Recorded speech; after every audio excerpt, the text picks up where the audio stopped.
By this point in your practice, I hope that you've spent some time getting a feel in a lot of different situations for what energy is centered in you, emerging from you, and what energy is in that environment potentially affecting you. And you've taken some time to pick out the details of what these energies feel like and describe those concepts, those themes to yourself a little bit, and hopefully to a friend who is also in this practice of identifying and feeling through the energy around them. After you've done this for some time, especially in personal meditation, you will certainly find that there are energies that make you uncomfortable. Now, these energies may be outside of you, things that you're picking up, and when you pick them up, you immediately get a sense of revulsion, I don't want to be around that, or you're getting a sense that there's something that this energy is trying to attach itself to you, or some way that this energy is trying to attach itself to you that feels uncomfortable, like wearing a piece of clothing that is too restrictive, tying something onto yourself too tight. It feels like this energy is attempting to place you in a form, in some kind of specific mode of being that you just normally would not take up for yourself. So energies that make you feel uncomfortable either because you want to get away from them or because you feel like they are trying to interact with you in a way that you can't directly consent with. And this can happen while you're out in the world. It can also happen while you are just alone by yourself, feeling through what's going on within you. So this discomfort can be something that's external to you, that's trying to work itself into you, or it could be something that is latent within you. So in this video, I'm going to talk about what to do with that discomfort. And this practice is the beginning, the seed of what most people call shadow work, or a lot of people call shadow work. I've also heard it called root work. It is the magical method of digging into your deeper self, various assumptions, experiences, and ideas about cause and effect that you're carrying around with you that may not be serving you, as well as some other ideas, other assumptions, other ways of seeing the world could be offering to you. And when you start developing yourself energetically, when you start looking into your spiritual position in the world, this discomfort that you're feeling with some of the energies you experience, that's a nudge. That's a suggestion that there is a way that you can transform something about yourself, about your process of being, that could be different, that will lead you in a direction of growth. When you feel like you need to get away from something. Now, if it's just something you're experiencing in a new place, just leaving that place will probably solve the problem. And it may be very likely, if that energy is intense, that's just not a place where you belong, where your energy is always going to feel pushed out of the essence of what's going on there. Now, if you're the kind of person who feels called upon to be disruptive, to offer alternate possibilities, to shake up stagnancy and what other people perceive as normalcy, then you may feel enthusiastic about going into those spaces and offering some energy that might shake some people up. And that's fine if you feel called in that direction. But that's not the same as doing shadow work for yourself. If you feel an intense revulsion toward a place, and you're not sure why, but you know that there are still things there that you feel that you need, that are valuable experiences for you, then you want to do a kind of counter-reflection on that place. So you look through yourself. You work with your narrative. Your narrative is going to be the tool, the setting that you are drawing useful information out of when you do shadow work. It's your whole story of yourself, from the moment that you were born to your present moment. Taking some time to tell yourself that narrative, even immediately when you feel this sense of discomfort. So I don't want to be in this place. I feel something pushing me away, but I want to be there. Let me look into my story. Is there anything about the energy I felt in that place that I am reminded of from my story? Whether it is intense or subtle. And generally, you don't want to do this work while you're still in this place that's pushing you away. You want to get an imprint of that energy, of what that discomfort felt like, how exactly it was pushing you, and what sensations you were getting. And then look into things that have happened in your life, people you have known, objects that you have had some intense reaction to, and start sorting through them to figure out what feels the most like that place that pushed you away. And I say place, but I could also be talking about the way somebody acts, a phrase that makes you feel uncomfortable and unsettled. It could be a smell. It doesn't matter what the sensation is. The nice thing about spiritual work is that the general principles and practices apply to most forms of what you're going to experience. And if you start with these broad general principles to try to pick apart what's wrong about a situation for you, or what's right about a situation for you, these basic energy practices are going to bring you to some useful information that may help open up fresh practices for you, other ways to use your skills, things that are much more particular in their application, and some things that maybe you can do that other spirit workers around you just don't have as much access or ease with. And that may be part of the point of your initial discomfort, that there is a helper with you that wants to open up something for you and has given you this experience of feeling like something's wrong, so that you can really get a look at what you're dealing with and ways that you particularly can interact with that energy and those emotions. So you're working through your story. You're looking for details.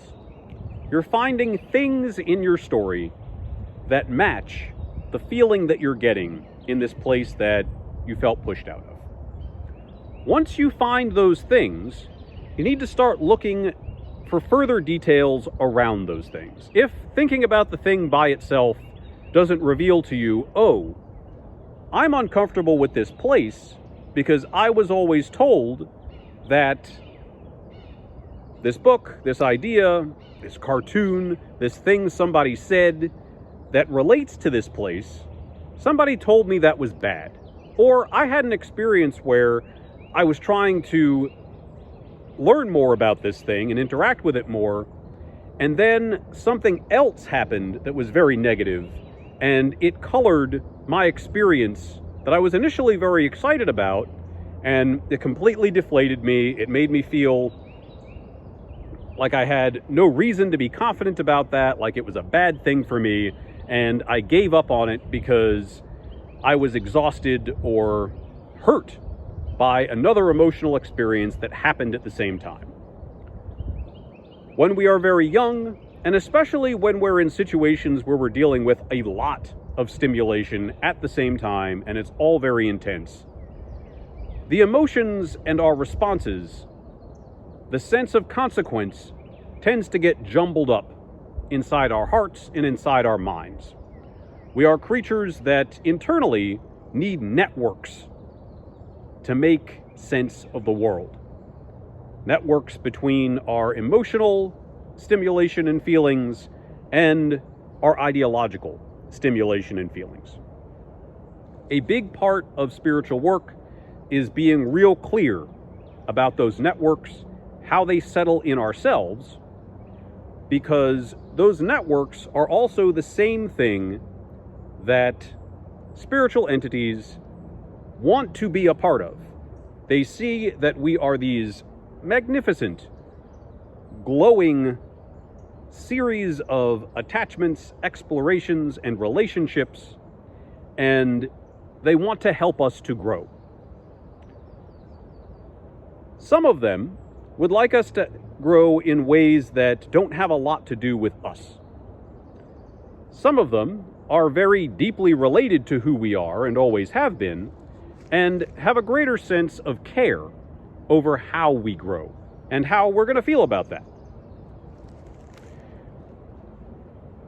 The more that you are digging through this sense of discomfort with your experiences and untangling this network of feelings and ideas and memories, the easier it's going to be to see where spirit sensations and energy sensations settle into your network and how you would then like to use them.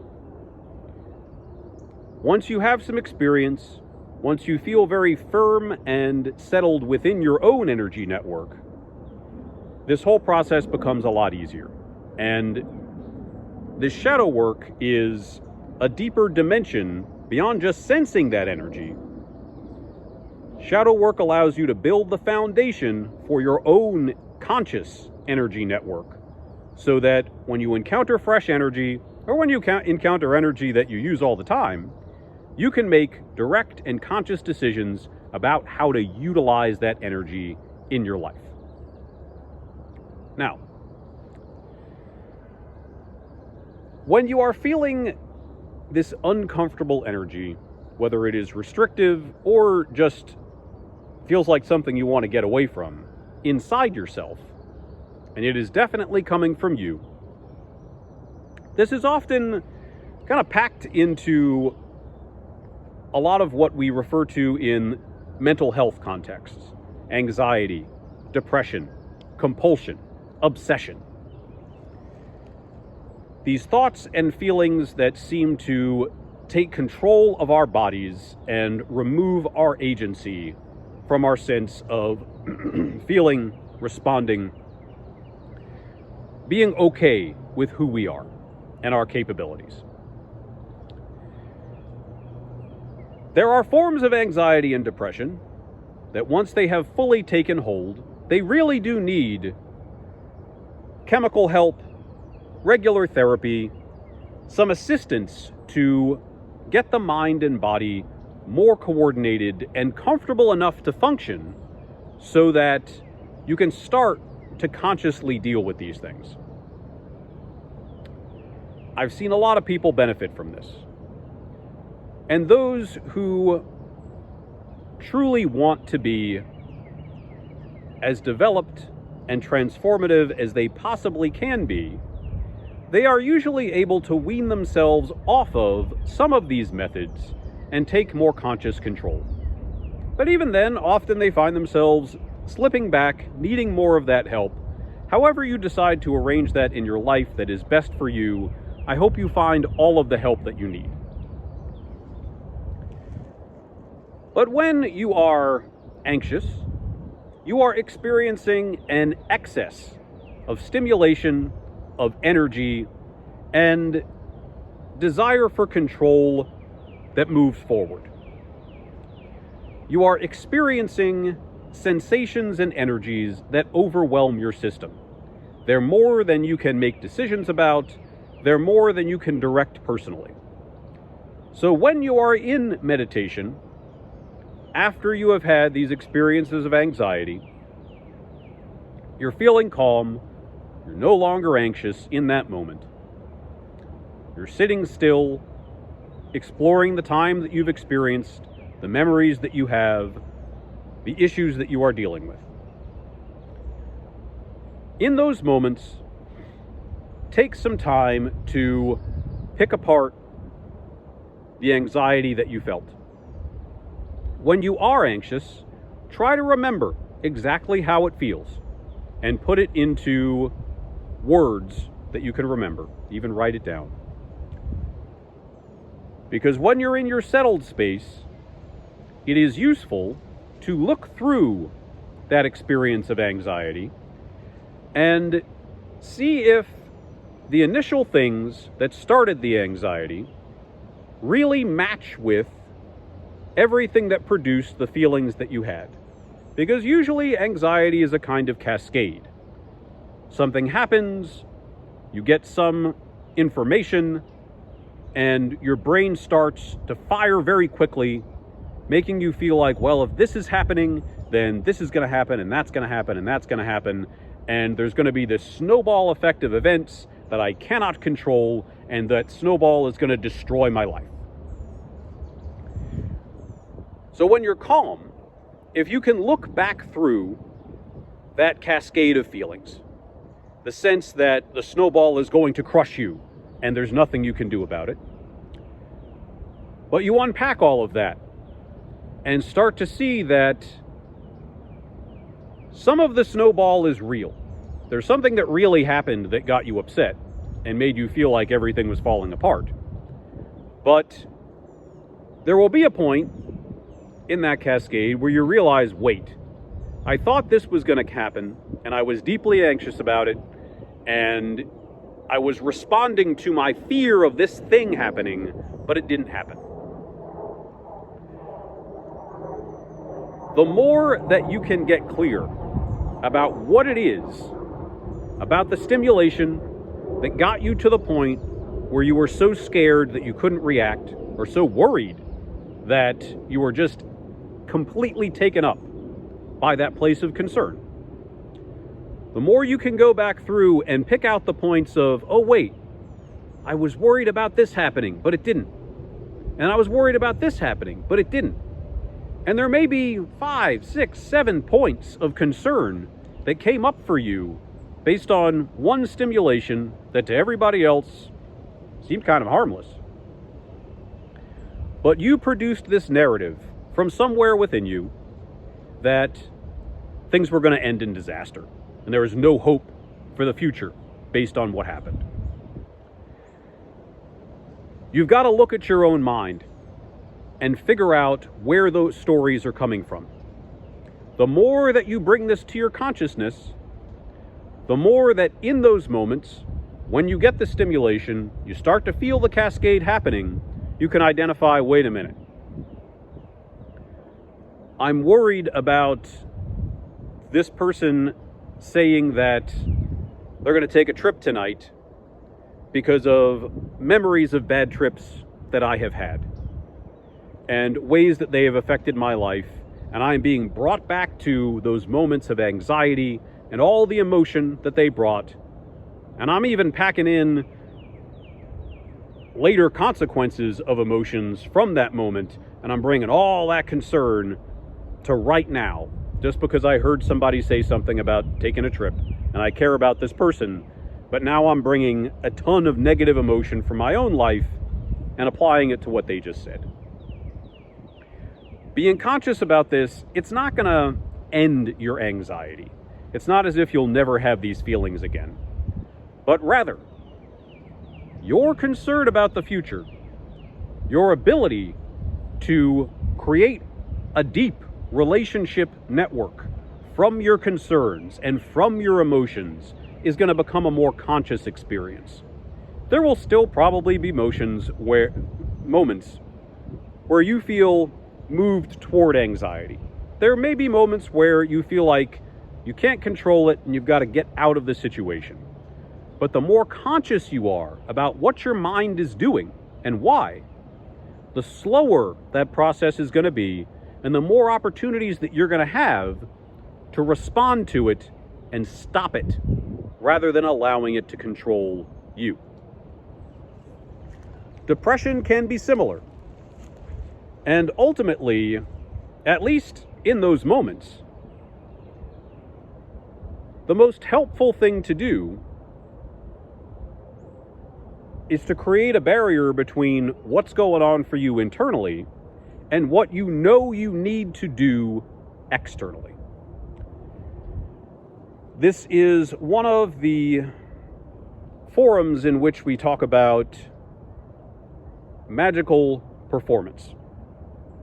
That is to say that as an energetic creature, you realize that there is a powerful energy within you, and yet you need to put on a kind of a show that hides that energy in order to get through a situation and make events go in the way that will ultimately be best for everybody.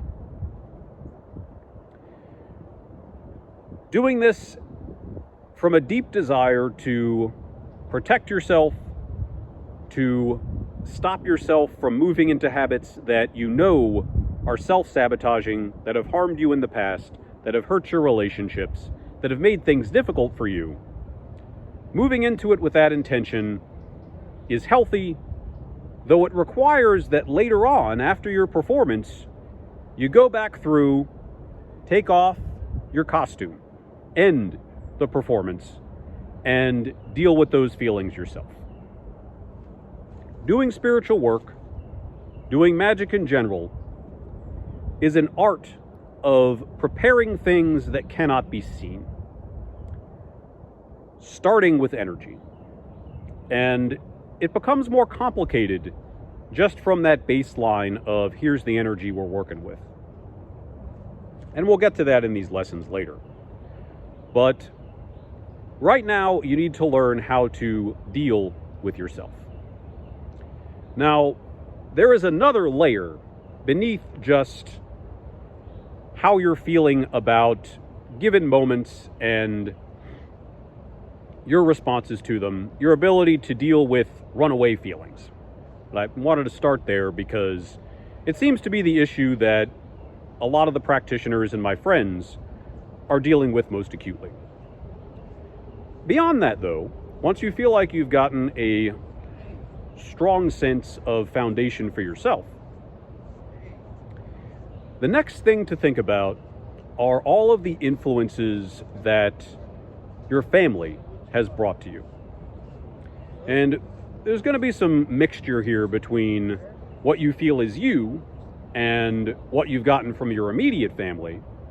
But then there are deeper issues, what you have received from your ancestors, and then what your parents have received from your ancestors, and going deeper in more directions about where all of that has come from. You might not have all of the information available. There are probably people in your family that other folks don't know everything about. A large part of unpacking your shadow world, the background behind what you are, is understanding that in life, in development, in this great process of transformation, we have received a lot of messiness from our ancestors. Everything that they were part of, all the forces that were working upon them and pushing them toward a certain kind of life, we're dealing with the residue of both those forces and the decisions that our ancestors made. And part of our individual jobs, our personal quests, is to figure out how we are being moved through that ancestral inheritance and move in a way that is more conscious, more stable, more beneficial and enriching for everybody around us. So you may experience things that are clearly not coming directly from you, but are still hanging around you all the time. And these are often ancestral urges, whether they are coming directly from ancestor spirits that are with you, or they are just part of what's in your genetic inheritance that you still feel a separation from because you know that it's not who you are yourself. Unfolding this, going into meditation to your ancestors, thanking them for bringing you into the world, giving you a chance to live, forgiving them for everything that they may feel bad about from their own lives and that has been a challenge for you because of the decisions that they made, and showing that you love them, stretching out that network of appreciation for life, for what has come before you, for everything that it has helped you with and saved you from. This is going to help you to form a stronger relationship with your ancestors. And whatever other kinds of spirits or energies that you want to work with, you have ancestors. They are having an effect on you. The more open and honest your relationship is with those ancestors, the easier all the rest of your work is going to be.